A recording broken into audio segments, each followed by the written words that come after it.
Buenas tardes, amigos y amigas, compañeros y compañeras de la Solidaridad. Hoy continuamos con las entrevistas que habitualmente estamos haciendo durante este mes para ratificar nuestro compromiso con el pueblo cubano en contra del asedio que está sufriendo el pueblo cubano y el país y los países caribeños además por parte del gobierno de los Estados Unidos y del imperialismo. Hoy vamos a contar con la compañía de nuestra compañera Lina Noroña, compañera de la Solidaridad que todo el mundo ya conoce aquí en este medio.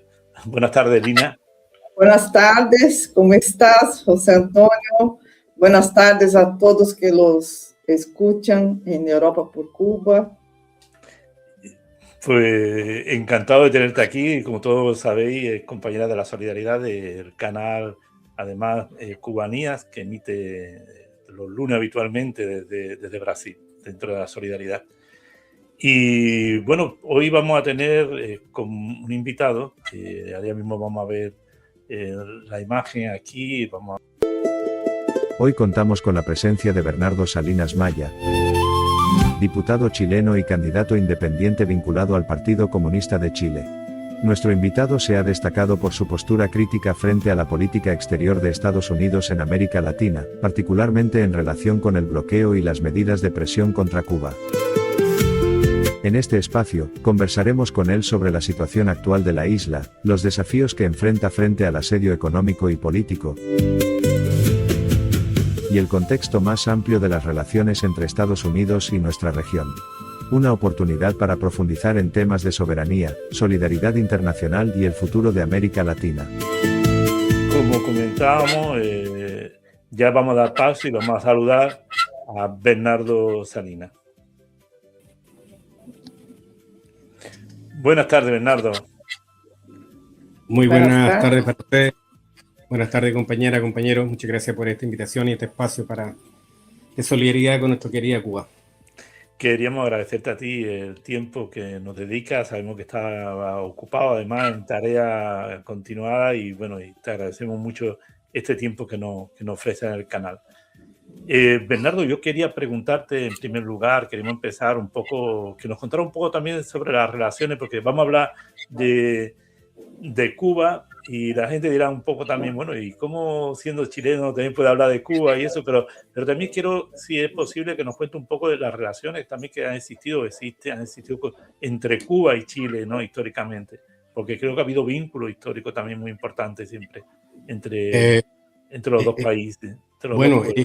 Bueno, de hecho, Chile tiene relaciones, uno de los primeros países latinoamericanos que así como tuvo relaciones, el primero en Latinoamérica, por ejemplo, con Vietnam, también fue uno de los primeros que tuvo relaciones diplomáticas con Cuba.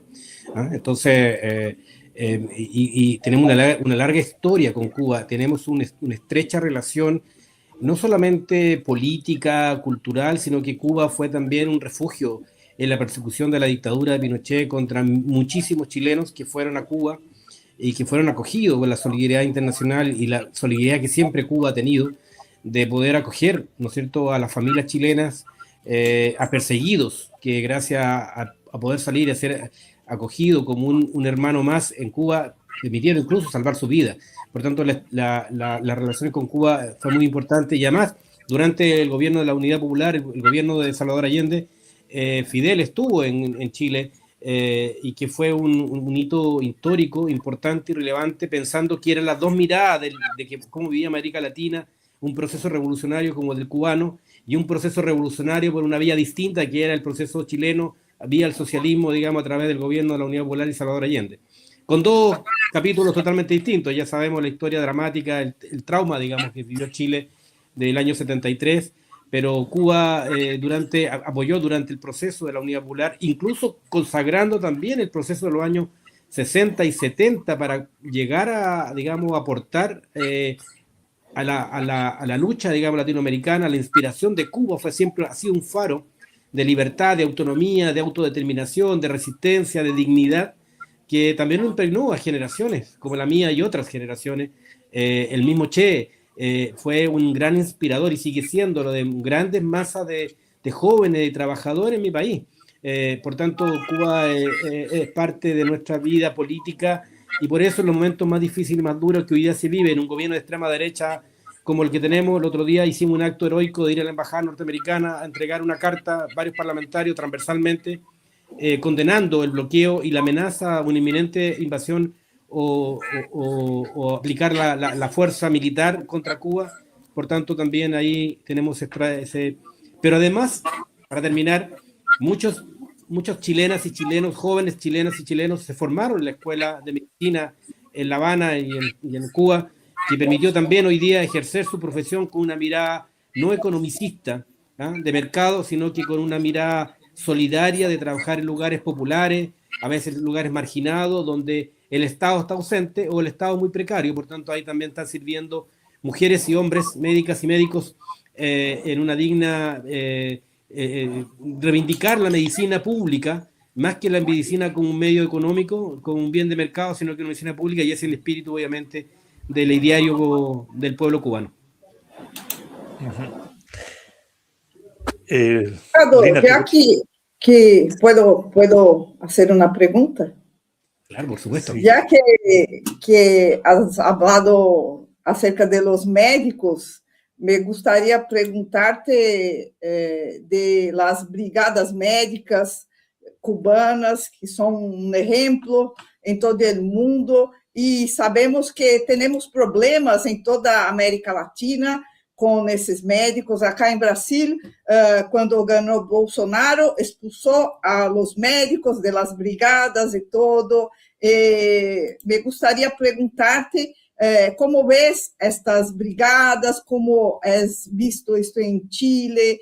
¿Qué te parece que son las brigadas para América Latina en general? Bueno, Cuba, siendo un país asediado, decidió, alguien dijo, cambiamos las batas de los médicos y la cambiamos por los ejércitos o las ayudas militares o las colaboraciones militares u otras. Decidió Cuba y su líder, nuestro gran Fidel y el pueblo cubano, de poder llegar con una medicina pública decente, con un compromiso ético, a rincones donde muchos de nuestros profesionales médicos que se forman en las universidades con un estilo economicista, neoliberal, que se concentran en las grandes ciudades haciendo un ejercicio de la profesión mirada en el lucro fundamentalmente.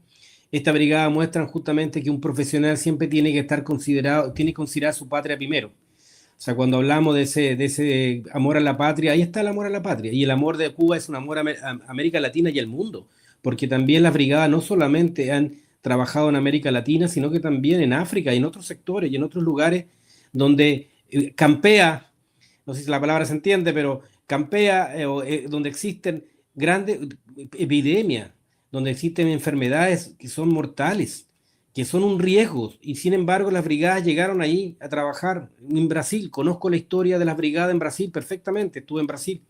Yo estudié en la Unión Soviética y llegué a la Unión Soviética y me vine de Rusia, ¿ah? Viví todo el cambio, lo traumático significó el cambio a la Unión Soviética y estudié con muchos estudiantes, ¿ah? De muchos países, y por supuesto América Latina estaba representada. Y estuve en Brasil, he estado en Brasil y conozco esta experiencia. Conozco la experiencia de lugares de favela y otros lugares donde las brigadas han trabajado, sobre todo en zonas amazónicas, etcétera, donde no llega el Estado. Entonces la brigada es un ejemplo primero de dignidad, que una profesión nunca puede ser un medio para lucrar, menos la salud, que es un derecho, y muestra que un pequeño país que ha resistido 64 años al bloqueo brutal económico de Estados Unidos, ha sido capaz de llevar solidaridad y dignidad a los pacientes o a los enfermos que no reciben de sus propios países, que incluso constitucionalmente está garantizado el derecho a la salud, sin embargo no está garantizado en la práctica. Por tanto, las brigadas son esenciales. Nosotros no hemos tenido brigadas. De hecho, le quiero decir que el sistema público cubano de sanidad es reconocido, valorado transversalmente. De hecho, aquí tuvimos un alcalde nosotros que representaba a la derecha más extrema, donde alababa el modelo cubano, e incluso él trajo un plan piloto de médicos cubanos para trabajar en la comuna de Santiago, que es la comuna capital de Chile, como una experiencia de una medicina preventiva, con el médico de la casa, el que va a visitar por por cuadras, ¿no es cierto?, por barrio, a visitar pacientes que están en el sistema público de salud que lo maneja, que es la salud primaria aquí, que lo manejan los municipios. Entonces, la brigada, como decía, es una clara señal de que cuando hay voluntad política y sobre todo hay un amor profundo en nuestra América Latina, estas brigadas son un faro y una contraparte y una resistencia a que la medicina, que un derecho, se convierta en un bien de consumo. Desde su perspectiva, ¿cuál cree que es el impacto real que el bloqueo está causando, el bloqueo económico de Estados Unidos está creando a la población, al pueblo cubano, en la vida cotidiana? Bueno, Cuba calcula que son 147.000 millones de dólares en estos 64 años de bloqueo. ¿Y eso qué significa? Menos ingresos, menos actividad económica, y por supuesto que eso estrangula a cualquier estado y a cualquier población. Y sobre todo lo golpea como un arma silenciosa, pero eficiente y eficaz, si no tuviera la forma de cómo se organiza el pueblo cubano y cómo ha podido resistir. Porque esto golpea a las cosas esenciales, a los bienes de consumo básicos, a la energía que se agudiza ahora porque no tienen acceso al petróleo. Pero esto impacta en toda la vida de un ciudadano en Cuba, en todos los aspectos. Como decía, lo energético. Y lo energético es transversal, que tiene que ver con la energía que tenga la escuela, la que tenga el hospital, la que tenga los servicios básicos en una casa, la conectividad a Internet, etcétera, etcétera. Donde hay centrales termoeléctricas, que de eso depende de las cosas básicas de una familia. La medicina, la investigación, la ciencia, la tecnología. O sea, ¿qué país se puede desarrollar si no desarrolla tecnología? O la ciencia no está presente, o en la universidad no se pueden tener laboratorios, donde Cuba ha sido un ejemplo de poder buscar alternativas de medicamentos que abordan enfermedades que en otros países solamente lo tienen y lo mantienen porque los grandes laboratorios, los 6 laboratorios más grandes del mundo, tienen el monopolio del 97% de la producción de medicamentos en el mundo. Cuba demostró que era capaz de producir su propia capacidad desde el punto de vista sanitario, de las vacunas y muchos medicamentos y tratamientos para enfermedades que en otros países mucho más poderosos económicamente no lo han podido salvar. Entonces esto impacta, y también en el ánimo.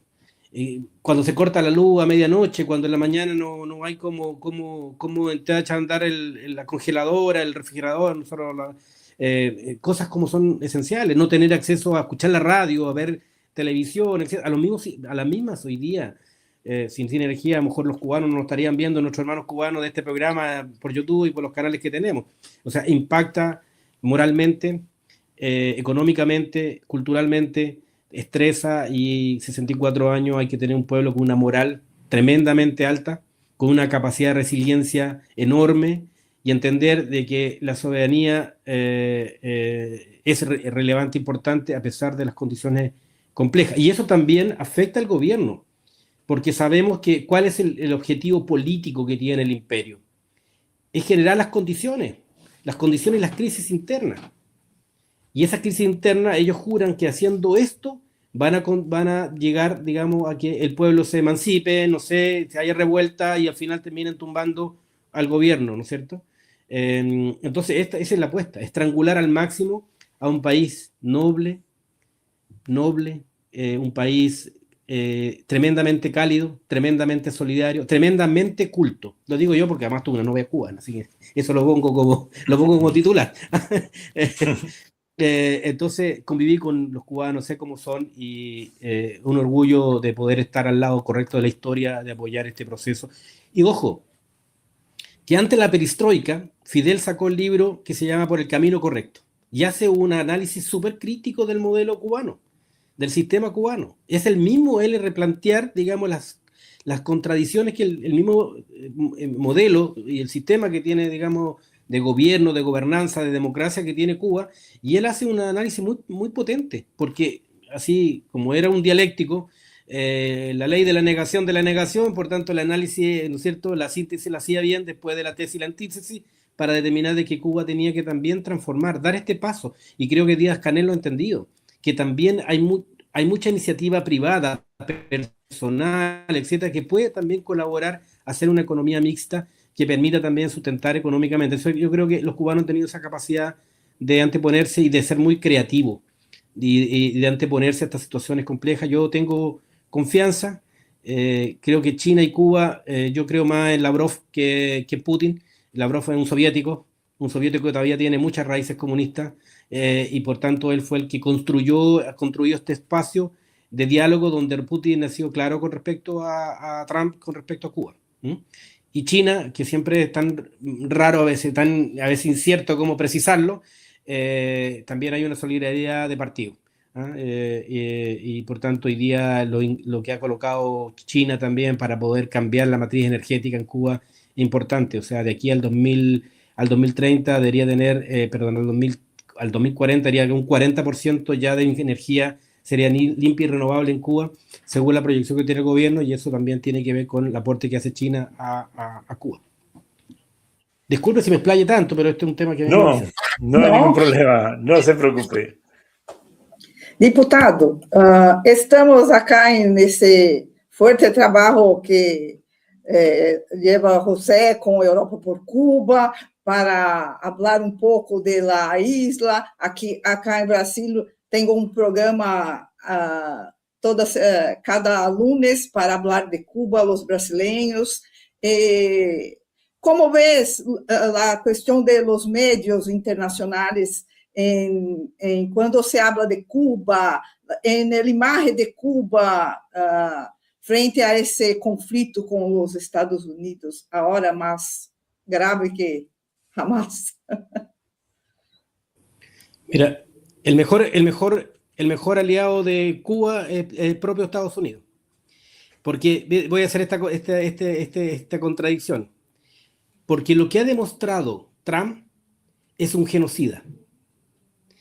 Y ha puesto al mundo, incluso a los soberanistas, como Meloni, como bueno, todos los que hoy día hablan de la extrema derecha, que además tienen esta mirada hacia adentro, incluso como que el neoliberalismo y la globalización va en retirada y hoy día es la mirada hacia adentro de los países, ha llegado a la contradicción que ha sido tan brutal la intervención y los actos terroristas de Trump, que mucha gente gente que no esté de acuerdo con Cuba, que no comparte incluso, pero comparte un elemento fundamental, que la política no se puede hacer desde el exterminio, de la invasión.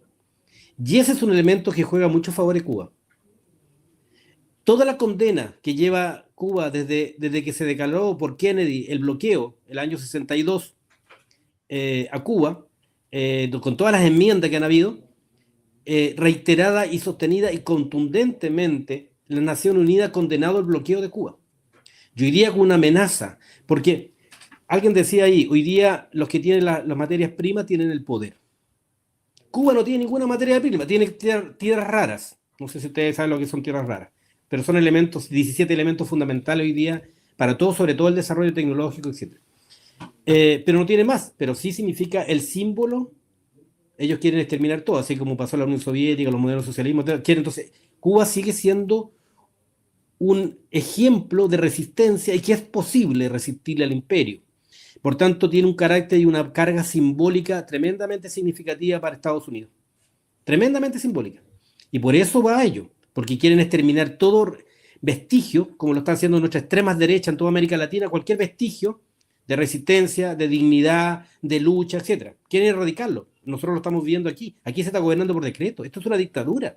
Después de 50 años en Chile, la extrema derecha generó un modelo, preparó todas estas condiciones para asaltar el poder, para exterminar lo último que queda del Estado y atomizar el movimiento social, reprimirlo, hoy día con leyes que son draconianas. Entonces, creo que hoy día el mundo ha entendido que más allá si pueden compartir o no compartir hoy día lo que es el modelo del gobierno cubano, es que están en contra del guerrerismo de Trump. Y yo creo que eso hoy día quien defiende a Trump son aquellos extremos y que creen todavía que estamos en la época de las cavernas o el tiempo de la Edad Media, donde cualquiera podía invadir cualquier territorio y quedarse con él. Entonces, yo creo que el peor ejemplo que nos dio, incluso yo que puedo omitir una opinión, a lo mejor no tan fundada, pero los héroes cubanos que murieron defendiendo a Maduro, a Nicolás Maduro en Venezuela, demuestran esa tremenda humanidad y el tremendo concepto y el tremendo compromiso con los procesos de cambio profundo en América Latina. Y fueron los propios venezolanos que traicionaron a su propio presidente. Entonces, y fueron otros los que lo combatieron, los que enfrentaron al poder, como lo enfrentaron cuando llegaron, ¿no es cierto?, los helicópteros y con todo el armamento y con toda la última tecnología que se pueda imaginar, porque aquí ocuparon una tecnología de otro mundo, que no estaba siendo aplicada por Estados Unidos cuando saltaron, digamos, donde estaba viviendo o se estaba quedando el presidente Nicolás Maduro. Entonces, yo creo que hoy día los organismos internacionales tienen mucho más solidaridad por Cuba porque entiende que una invasión a una isla, que es una isla pequeña de la Antilla, no me recuerdo, serán 10, 12 millones de habitantes, va a ser una carnicería. Porque siempre las islas son mucho más vulnerables. Y teniendo la base de Guantánamo ahí mismo, van a salir ahí, van a cruzar la calle nomás, para matar. Entonces yo creo que hay yo sigo la prensa internacional y transversalmente. Yo creo que hoy día incluso el diario El País de España ha morigerado su posición con respecto a Cuba, porque ve justamente lo otro, que Trump no tiene ningún sentido de invadirlo. ¿Cuál es el argumento? Alguien le preguntaba aquí en Chile, discutía, ¿qué país que invadió Estados Unidos se convirtieron en países garantes de las libertades, de la democracia? Ninguno, al contrario. Colocaron títeres, gente que estaba, digamos, serviles a ellos, pero no cambió absolutamente nada. Al contrario, se agudizaron las contradicciones. ¿Cuánto es la cantidad de millones y millones que acaba de inyectar en la campaña de Rodrigo Paz en Bolivia y la que acaban a Keiko Fujimori? Millonadas, y el pueblo se expresó. Porque siquiera América Latina siempre está un poco, tenemos esa mirada pendular, toma conciencia de que efectivamente la receta de Estados Unidos y la receta de este modelo ya no sirve. O sea, lo que le importa a Estados Unidos son los 330.000 millones de barriles de petróleo que tiene Venezuela. Y el litio, que Bolivia es uno de los mayores productores de litio en el mundo, y así sucesivamente. Son las tierras, son los recursos naturales, punto. Así que la resistencia del pueblo boliviano, tenemos que hacer un programa especialmente para hablar de Bolivia, porque además tengo sangre boliviana, mi bisabuelo fue presidente de Bolivia, soy chileno porque mi padre nació en Chile, pero mi abuelo, mi bisabuelo, todos vienen de Bolivia. Entonces yo creo que hay una muestra y creo que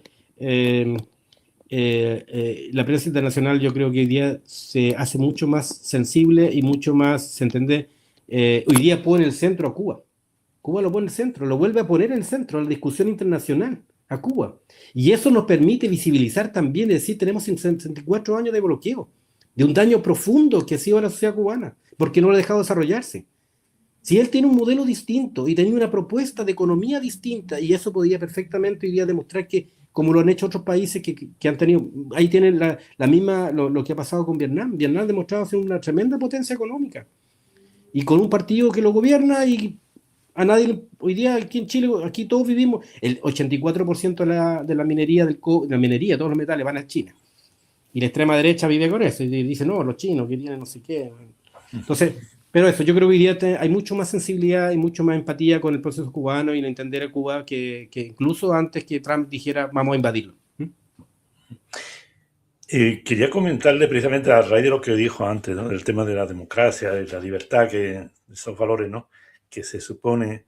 Estados Unidos siempre ha sido beligerante, siempre ha sido invasor, siempre ha tenido una política agresiva, no solamente a la época Trump, sino anteriormente tiene una historia de invasiones continuadas y de falta de respeto a los pueblos, la soberanía de los pueblos, ¿no? Y siempre ellos lo han utilizado, ahora ya menos abiertamente, en nombre de la democracia, de una supuesta libertad. ¿Y qué valores puede dar Estados Unidos al mundo en concepto ético y político, aparte de esa avaricia, de esa ambición, de ese carácter genocida que tiene? ¿Hay algún valor que pueda aportar Estados Unidos a los pueblos? Yo quiero hacer una diferencia entre el gobierno de Estados Unidos y el pueblo norteamericano. En el pueblo norteamericano, que sufre muchos yetos y mucha segregación y mucha marginalidad, más de 60 millones en pobreza en Estados Unidos. O sea, Estados Unidos vive el flagelo de su propio concepto de libertad, donde muchas corporaciones concentran gran mayoría de los recursos económicos y también un porcentaje inmensamente grande de Estados Unidos que vive en la marginalidad, que no tiene acceso a la vivienda. La droga se consumió generaciones completas. O sea, esa es la libertad de Estados Unidos. Entonces yo separo el pueblo norteamericano de cierta forma. Tanta propaganda, tanta adoctrinamiento contra Cuba, claro, obviamente hace también tener un concepto a veces errado, porque la propaganda de Estados Unidos no solamente ha sido capaz de adoctrinar ideológicamente y comunicacionalmente a su pueblo, sino que también ha sido un aparato comunicacional y cosas de Hollywood. Hollywood era justamente lo que nos vendieron siempre, que esa era la libertad que todos deberíamos aspirar. Cuba no tiene, el gobierno norteamericano no tiene ningún valor que entregar. Al contrario, Estados Unidos es el baluarte de los antivalores. Léanse lo que escribe el año 57 el creador de la CIA. Y ahí habla y retrata, pero con exactitud, lo que son los gobiernos, lo que ha sido el régimen norteamericano. Pero con exactitud. Persigue al solidario, destrúyelo. No lo dejes pensar, no lo dejes actuar, porque ese va en contra de nuestro modelo. Entonces, es el pensamiento, el decálogo que hace el creador, uno de los formadores de la CIA, dice eso. O sea, establece cuáles son los conceptos, que en el fondo fue lo que se tomó como leitmotiv del pensamiento norteamericano.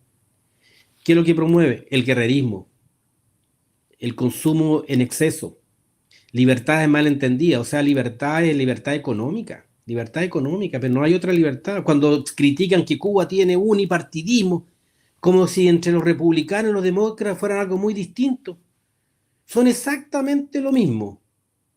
Incluso es más, creo que Trump ha tenido una virtud, que ha sido capaz de quitarle la retórica a los demócratas con respecto a los trabajadores, y se lo ha llevado a los republicanos. Por eso tuvo una aceptación en el mundo del trabajo. Ni siquiera hoy día el concepto de ciertas cosas laborales, no sé qué podría decir, no sé, los demócratas, hoy día no se distinguen en nada, en absolutamente nada, son exactamente lo mismo. Entonces, cuando hacen gárgara, que no sé, estos partidos que gobiernan solo y que no hay democracia, etcétera, ¿qué democracia en Estados Unidos? Es una elección indirecta y depende de quién gane, de la cantidad de millones que las grandes corporaciones colocan y los grandes medios concentrados de información, que son adoctrinamiento. Todos los días están en campaña. Entonces, yo quiero concluir. Estados Unidos es el baluarte de los antivalores. Está en contra de la solidaridad, de la integración, de la soberanía de los pueblos, contra los derechos humanos, contra las minorías, de género, etcétera, contra los pueblos originarios, cosa que como destruyeron todo su pasado de pueblos originarios de Estados Unidos, cómo los segregaron, cómo los asesinaron, un genocidio para quedarse con la riqueza. Entonces, Estados Unidos no puede dar lección de nada, menos que no ha respetado ningún proceso democrático. ¿Cómo es posible que al expresidente Hernández de Honduras, que estaba condenado a 40, 50 años de presidio, lo haya liberado? Ese se refleja lo que son ellos. Son grandes consumidores de droga y el grande imperio de droga es en Estados Unidos. Entonces, Estados Unidos no es referente a ninguno. Sí, Cuba. Cuba fue capaz de entregarnos dignidad y que efectivamente los pueblos tienen derecho a gobernar y plantearse su propio sistema de vida, de cultura, y uno notaba cuando yo me relacionaba con los cubanos que venían modelos distintos. Nosotros contaminados con el capitalismo, un montón de cosas, y nos sentíamos hasta mayores, como muy, muy, muy vividos al lado de la juventud cubana, que tenían otros conceptos y otras formas de mirar la vida. Nosotros con ese egoísmo que nos insertan desde los cromosomas, de que nacemos en estos modelos neoliberales, poco solidario, poco empático, siempre daba la competitividad, más de colaborarse, de colaborar, de ser cooperativo, solidario, al contrario, la competencia, el consumo, etcétera, la envidia, la avaricia, todas esas cosas. Yo veía una juventud cubana muy distinta y un pueblo cubano muy distinto en eso. Yo creo que son valores que en alguna vez el Che soñó, el hombre nuevo. Despojarse de lo que el sistema nos inoculó y ser distinto. Yo creo que Estados Unidos es la antivida, eso es. Diputado, acá en Brasil, muchos compañeros de la izquierda critican a Lula porque creen que debería posicionarse de una forma más contundente frente a essas amenazas de ataque de los Estados Unidos a Cuba. ¿Qué piensas acerca de eso? ¿Cómo piensas que los gobiernos de Latinoamérica deberían posicionarse frente a ese problema? Bueno, los gobiernos siempre quedan atrapados en medio de dos realidades. O enfrentas al imperio en forma frontal o lo enfrentas en forma lateral.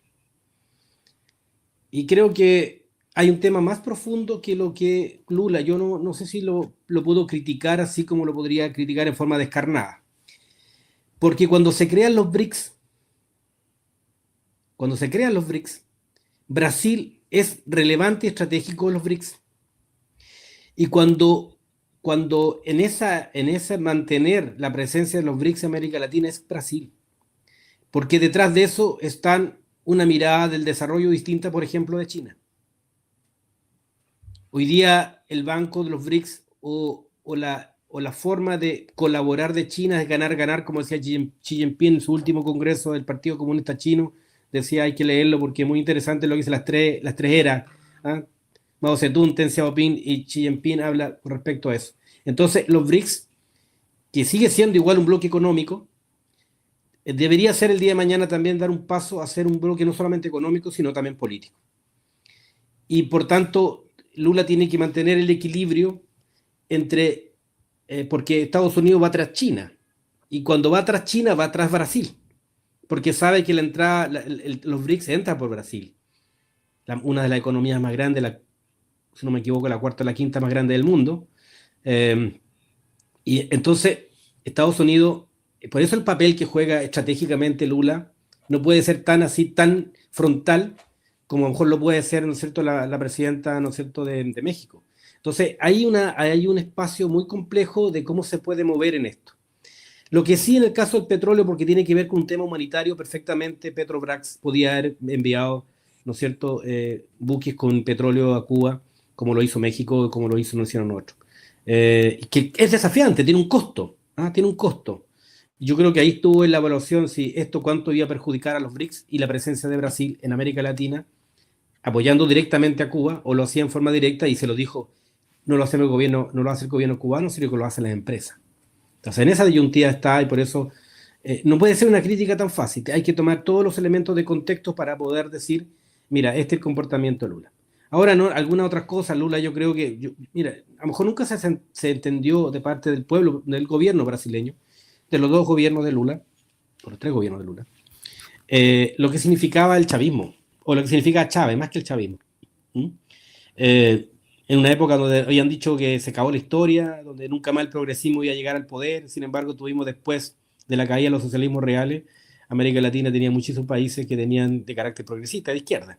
Correa, Dilma, ¿no es cierto?, Lugo, teníamos, bueno, Nicaragua, teníamos Funes en El Salvador, teníamos a Michelle Bachelet, teníamos a Evo Morales, teníamos a Mujica, teníamos a Cristina en Argentina, o sea, teníamos una estructura en América Latina muy progresista, pero el hecho de cierta forma, congratularse con Estados Unidos, quedar con una retórica media ambigua, también fue generando las condiciones para que se aislara Venezuela.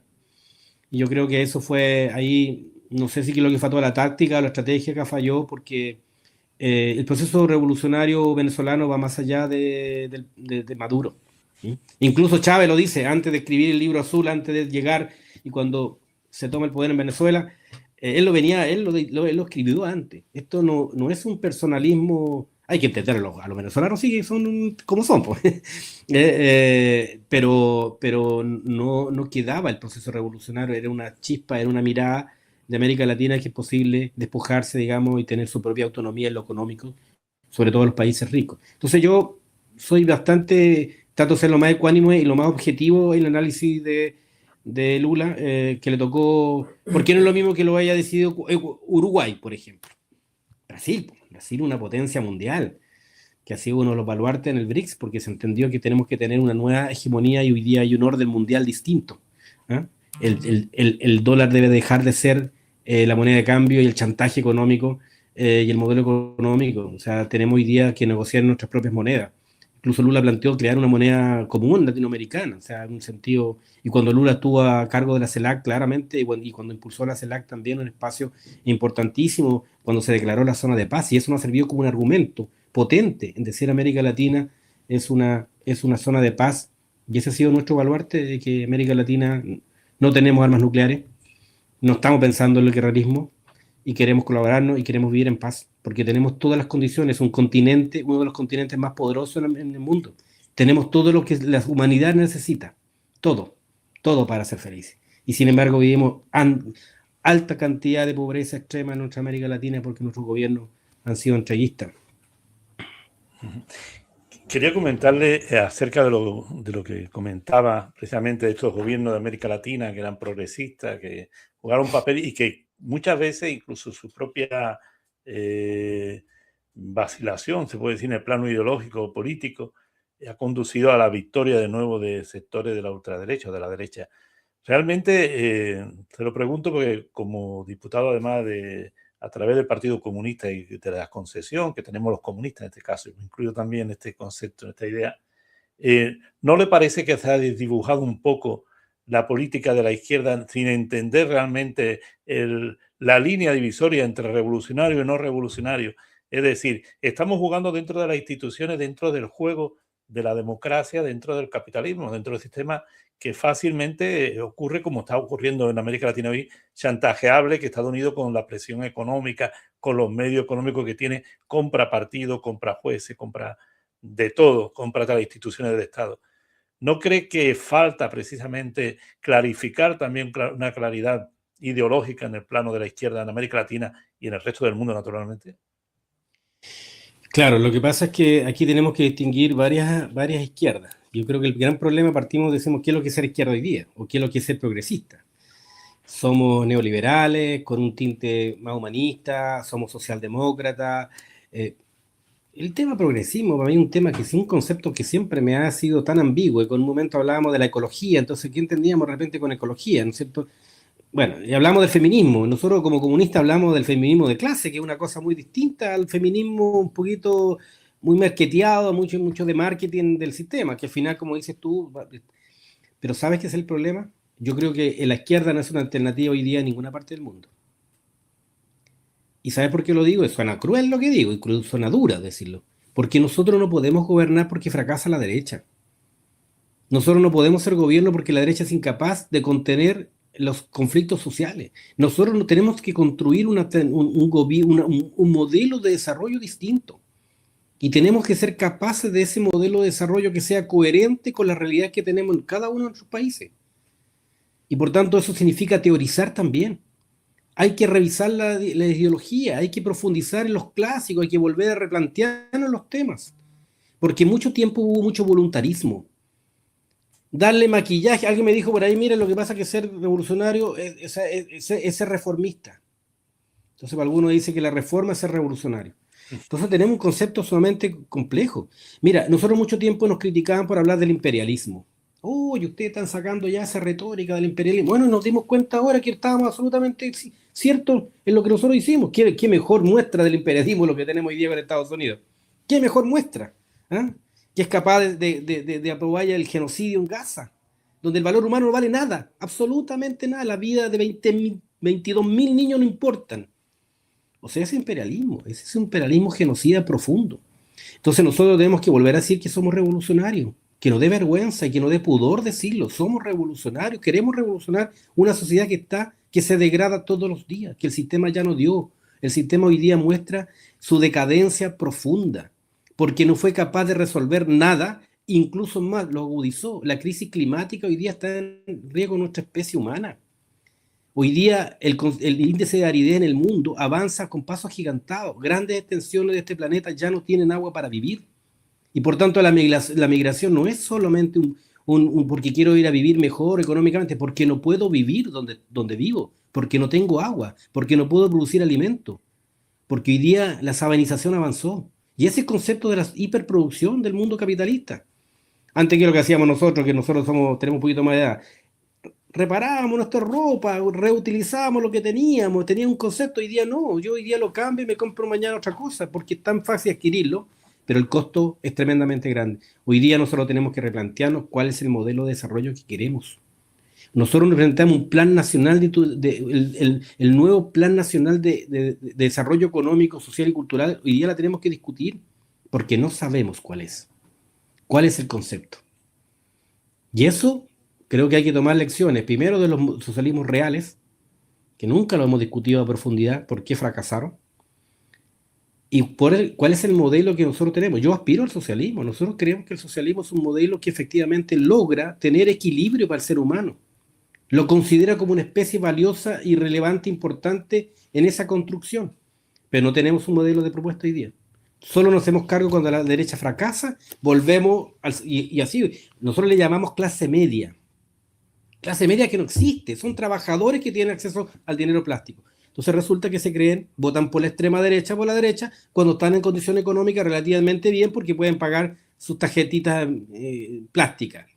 Pero hay crisis, como fue la pandemia, y todos volvieron a ser proletarios, volvieron a ser trabajadores, volvieron a vivir con su familia, perdieron los departamentos porque no pueden pagar los créditos hipotecarios, perdieron su carro, su vehículo que tenían que pagar porque no pueden pagar el crédito. Y ahí dijeron, entonces tenemos que volver a elegir un gobierno progresista de izquierda, para que nos vuelva a colocar estándares mínimos como trabajadores. Pero ya alcanzan los estándares, ¡pum!, saltan nuevamente y votan por la extrema derecha. Ese sujeto político intermedio es el que nosotros tenemos que apuntar, y no lo hemos definido en América Latina, donde gran parte son jóvenes. Aquí en Chile votaron por la extrema derecha jóvenes, que fueron capaces de entender de que el Estado no sirve, que la izquierda y los comunistas se comen los niños, y que no sé qué más, no sé cuánto. Entonces, la retórica, que es la propaganda, ha sido brutal porque no tiene ninguna otra forma de construir conciencia que si no es por la propaganda del terror, con conceptos y una serie de cosas. Y asumen esta cosa que todos somos emprendedores, todos podremos ser un gran capitalista. Si tú empiezas con un pollo, mañana va a tener 10 pollos y después va a tener una empresa de pollo.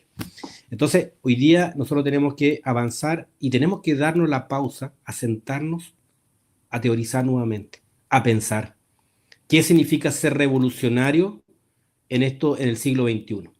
¿Qué estamos dispuestos a construir y a destruir? Porque tiene que ver con eso. O sea, el antiguo modelo, el antiguo régimen, bueno, Gramsci lo decía, estamos en una época de los monstruos. Y tenemos que nosotros hoy día, y eso no es solamente una tarea de un país latinoamericano en particular o de un país de los países en el mundo. Hoy día tenemos una crisis terminal en algunos países, terminal. Porque este modelo de concentración de la riqueza, imagínate en Chile, las asociaciones de AFP, que son las pensiones de toda nuestra gente, de nuestros viejos, concentran el 81% de la riqueza total del país. Sistema financiero.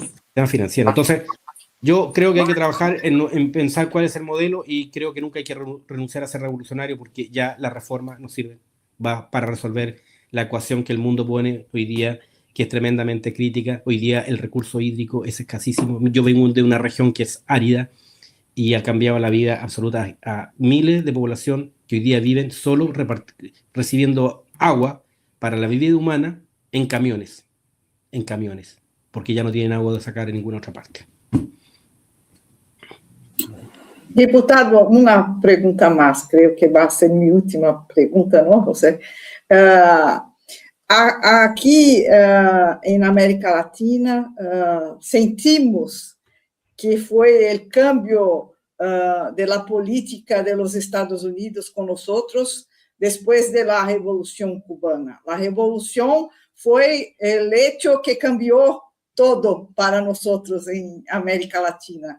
Y ahora, Cuba va a ser otra vez el punto que cambia todo en América Latina. Es que es muy cierto. Imagínate cuántos años han pasado. Cuba fue la inspiradora de no solamente los movimientos. ¿Me escucha, no? Sí, perfectamente. Ya. América Latina, o sea, Cuba no solo fue un inspirador de América Latina, sino que para el mundo entero. Muchos países que eran colonias se descolonizaron justamente inspirados en la Revolución Cubana. Y cuánto América Latina luchamos justamente para nuestra verdadera independencia, como dijo Salvador Allende, nuestra independencia económica. Cuba siempre fue una señal de resistencia, inspiradora, pero además colaboró también para liberarnos de las dictaduras militares. Y en eso le tenemos que agradecer profundamente al pueblo cubano y a la decisión de Fidel de luchar frontalmente contra la dictadura. Y ahí le tenemos que agradecer profundamente haber arreglado todo su capital político, su prestigio y su país para que Chile se liberara de la dictadura. Y después de tantos años, 64 años, si no o sea, ¿cuánto importa hoy día y estratégicamente, inspiradoramente y necesariamente Cuba? Si Cuba sale de esto, en el peor tiempo, el extremo del extremo de Estados Unidos, si sorteamos esto, creo que va a dar una lección que no solamente se puede resistir, sino también se puede triunfar. Y triunfar con eso, con su pueblo organizado, con su dignidad delante, con su entereza, con sobre todo dignidad y con ese espíritu de lucha. Estamos dispuestos a defender lo que nosotros con mucho esfuerzo durante tantos años hemos sido capaces de sostener. Yo soy agrónomo, soy ingeniero agrónomo, y yo me acuerdo que yo soy de la agricultura orgánica y todo eso. Los mayores estudios en controladores biológicos, en producción orgánica, lo crearon los cubanos. Lo tienen los cubanos y es un patrimonio que hoy día se estudian por muchísimas escuelas de agronomía en el mundo. Y fue justamente porque Cuba tuvo que tensionar su inteligencia, su capacidad innovadora, de inventiva, y que lograron resolver temas tecnológicos complejos que otros lo resuelven con grandes tecnologías, con grandes capitales, lo pudo resolver Cuba. Y eso es una lección de ética, de moral, de conciencia, que no se logra. Yo creo que Cuba sigue siendo y vamos a salir de esto. Yo creo que vamos a salir de esto. Cuba va a salir de esto. Porque además Cuba se ha planteado objetivos que son del milenio, o son digamos, de estos próximos 100 años, que es pasar de los recursos fósiles o de la energía fósil a usar los recursos energéticos que nos da la naturaleza. No ha incorporado todavía la energía maremotriz, que seguramente la va a incorporar. Y eso significa que se va a adelantar a los tiempos cuando ya no tengamos petróleo para poder mover. Porque en América Latina, Estados Unidos, corre por las venas son petróleo. Y Cuba está haciendo una reconversión. Y eso de adelantarse también a lo que viene, y lo más probable es que vamos a tener que todos ir a meternos y a refugiarnos en Cuba, porque ya en otra parte no vamos a tener vida. Yo tengo mucha confianza en el pueblo cubano. Creo que su conciencia es altísima, sus generaciones también. Lo sigo, estoy con ellos, y me admira y me da profunda emoción sentir la resistencia. Nosotros tenemos, aquí está mi jefe de gabinete escuchando esto, estuve hace poquito en Cuba, llevo medicamentos, etcétera, a Cuba, llegó hace poco, y hablamos con los cubanos directamente. Oye, chico, dice, aquí se cayó la energía, así que te hablo más tarde. Pero con un espíritu, no de frustración, sino de rabia, de impotencia, etcétera, que lo canalizan también con ese antídoto que tiene, la alegría, la música, la cultura, el estar ahí, el compartir, el hacer comunidad, el hacer barrio, en que lo que te pasa a ti me importa a mí, estamos todos en esto. Yo creo que es un espíritu encomiable, envidiable muchas veces, y inspirador para aquellos que estamos enfrentando a la extrema derecha en forma brutal. Y ya para finalizar, yo quería preguntarle también qué mensaje le daría a las nuevas generaciones sobre la importancia que tiene la defensa de la soberanía y la autodeterminación de los pueblos, como en el caso de Cuba, ¿no? ¿Qué importancia tiene la solidaridad activa, ¿no? de los jóvenes, ¿no? En apoyo a Cuba y a otros pueblos que están luchando por su independencia y su soberanía? Primero, ser joven, y decía Salvador Allende, ser joven y no ser revolucionario es una contradicción hasta biológica. Biológica, sí. Hasta biológica, porque los jóvenes son rebeldes,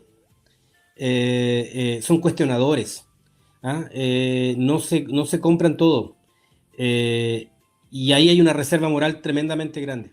Está toda la energía, está puesta. Importante decirle a los jóvenes que nunca equivoquen el adversario, incluso ni el enemigo. No están en los que luchamos por las luchas sociales, etcétera. Están por aquellos que quieren destruir su vida, su futuro y su presente. Cuba es eso, el antídoto a eso. Y ser solidario, ser respetuoso, tener la autonomía, la autodeterminación de los pueblos, el decidir su propio destino, es como ellos como joven también deciden. Si lo miramos en la forma más individual, más personal, ellos quieren decidir lo que quieren hacer. Ellos entienden su propia libertad, lo que quieren desarrollarse. Bueno, si lo miramos a gran escala, un país es eso, dejarlo ser, que tomen sus propias decisiones. Si se equivocan, corregirán, pero que no vengan a dictarle recetas, ni forma de actuar, ni vivir, ni de respirar, ni de pensar otros, porque tenemos culturas distintas. La cultura latinoamericana no es la anglosajona, es latinoamericana profunda, que tiene todas nuestras raíces históricas, pueblos originarios que no heredaron una mirada sobre la vida, sobre la colectividad, sobre la producción. Entonces, los jóvenes tienen que solidarizar y empatizar como si a ellos le quitaran la libertad. Y a Cuba se la quieren quitar. Por tanto, ahí el mensaje es, tenemos claro, nunca se equivoque el adversario. El adversario es el modelo de desarrollo que nos han instalado. Es la forma de vida que nos ha impuesto, que no es libertaria. Que no es libertaria. Al contrario, te encadena, te sumerge, te somete a lo que el modelo te quiso ser. Adoctrinarte, ser objeto y no sujeto, ser cliente y no ser humano, consumidor y no persona. Así que hay un gran desafío. Ser joven y no ser revolucionario es una contradicción hasta biológica, dijo nuestro Salvador Allende, y yo creo que es el mensaje. Esto es una causa muy justa, muy noble. Mire, yo le digo, podemos estar de acuerdo que lo gobierne el Partido Comunista Cubano. Puede a lo mejor no gustarle los consejos, digamos, de revolucionarios de por barrio, el entendimiento de cómo es la democracia en Cuba, porque una democracia socialista no es una democracia neoliberal, no es la derecha liberal ni la democracia liberal que actúa de forma distinta. Hay un sentido de participación profunda, incluso mucho más certera, mucho más representativa de cómo nosotros tenemos nuestras democracias.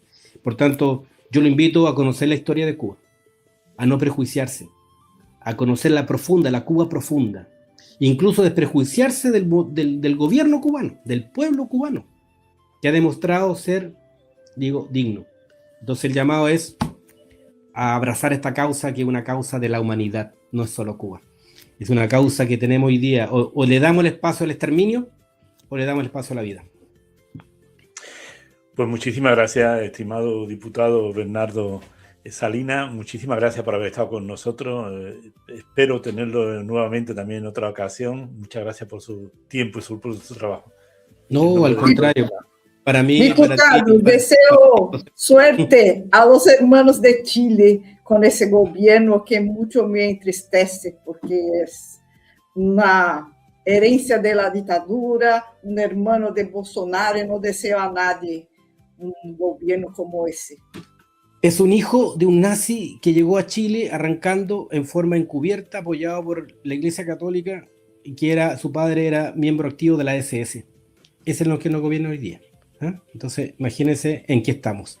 Pero bueno, nosotros aprendimos de resistencia, luchamos contra la dictadura, sobrevivimos a la dictadura, y no va a ser el momento de claudicar ni defender. Vamos a luchar en todas partes. Así que contamos con ustedes. Bueno, yo a su disposición, José y Lina, a disposición. Un honor estar esta tarde, poder compartir con ustedes nuestra idea, porque yo no represento solamente a mí, sino que también a los compañeros del partido, que también estamos incluso el día de mañana expuestos a que nos proscriban, porque así es la derecha aquí. Así que bueno, pasaremos a la tranquilidad. Sí.